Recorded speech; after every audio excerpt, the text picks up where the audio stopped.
In a vast savanna, where golden grass stretched as far as the eye could see, and majestic boab trees dotted the landscape, all the animals gathered to bask in the warmth of the sun. Birds chirped overhead, and the laughter of playful monkeys echoed from the canopy. Life flourished, and the harmony of the animal kingdom was sustained by the wisdom of the council, led by King Rafiki the lion. King Rafiki was a strong and proud leader, admired for his roar that could shake mountains and his golden mane that shimmered like the sun. However, with his strength came pride, and this pride sometimes clouded his judgment. One day, while basking in the sun atop his rocky throne, King Rafiki summoned the Council of Animals to declare, "From this day forth, no creature shall challenge my authority. I shall rule without question, for I am the mightiest of all."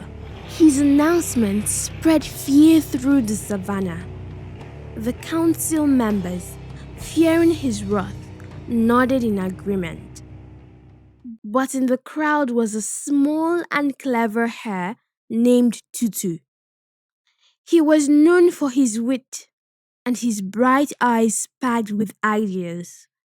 He had seen how the king's pride turned into cruelty, leaving the weaker animals to suffer.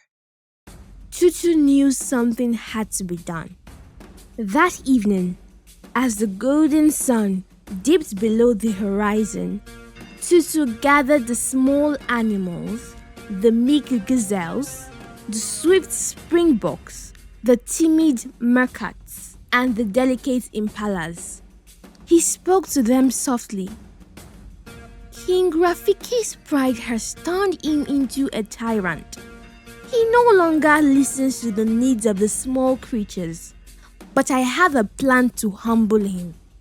The animals listened eagerly as Tutu explained his plan, and with newfound hope, they began to prepare for the confrontation.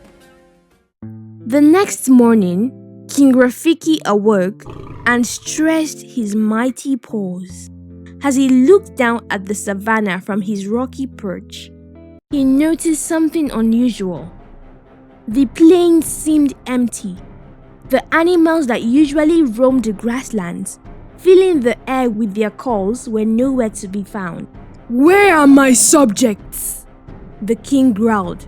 "Bring them before me." His courtiers, the leopards and hyenas, scrambled to obey. But no matter how far they searched, not a single gazelle, impala, or meerkat could be found. Frustrated and hungry, King Rafiki prowled through the grass, his patience waning. Then from behind a bush, a small voice chirped, "Good morning, King Rafiki." Rafiki's golden eyes narrowed as he spotted Tutu, the hare, nibbling on a leaf. "Ha! There you are, Tutu," he roared. "Where have all my subjects gone?" Tutu stood up on his hind legs, his ears twitching. "King Rafiki, they are afraid of you. Your roar is mighty, and your mane is magnificent, but your pride makes you a harsh ruler." The lion bared his teeth. "How dare you challenge me, little hare? I could devour you in a single bite." But Tutu stood firm. "Perhaps, but if you wish to prove your might, why not face a greater challenge? I know of a fierce enemy who lurks in the nearby forest, stronger and larger than you." The lion's curiosity was piqued. "A greater enemy than me? Who could possibly be stronger than the king of the savannah? A beast that has never been defeated." Tutu said with a sly smile. It lives in a deep pit and only the bravest dare to face it. King Rafiki's pride swelled.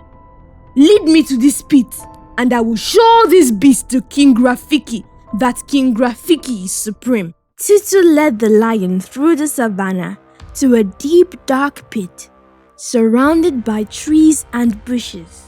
The pit was filled with water that rippled in the breeze. The beast is at the bottom, Tutu said, pointing into the pit.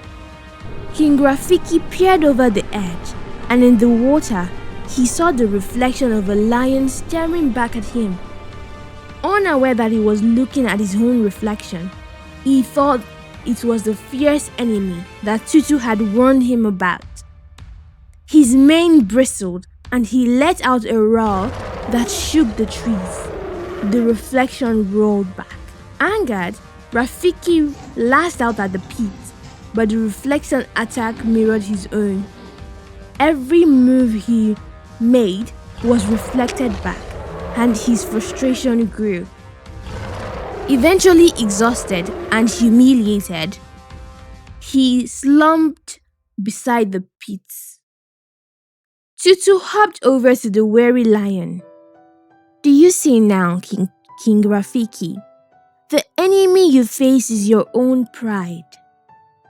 King Rafiki was humbled.